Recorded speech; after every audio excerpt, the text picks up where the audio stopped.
কড়াই গরম হয়ে গেছে, এখন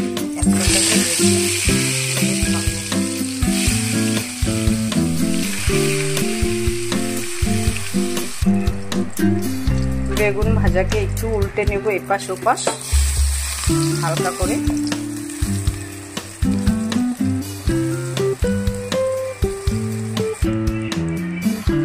বেগুন ভাজা হয়ে গেছে, এখন তুলে নেব।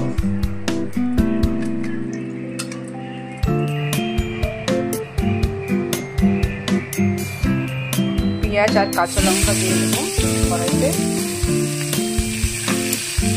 হালকা করে ভেজে নেব।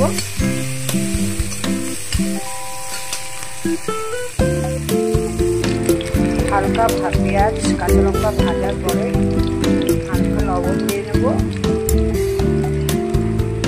হলুদ দিয়ে নেব, একটু ভালো মতো ভাজবো।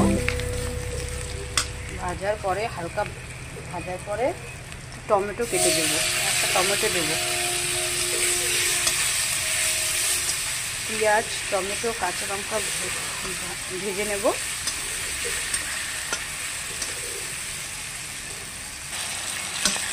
সব কিছু ভালো মতো ভাজা হয়ে গেলে এর মধ্যে একটা সিদ্ধ আলু দিয়ে দেবো।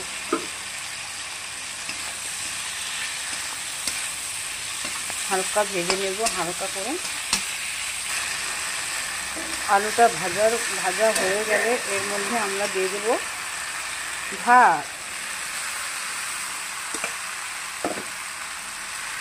ভাত দেওয়ার পরে হালকা নেড়ে চেড়ে ভাজবো 5 মিনিট। আমাদের ভাত ভাজা রেডি হয়ে গেছে।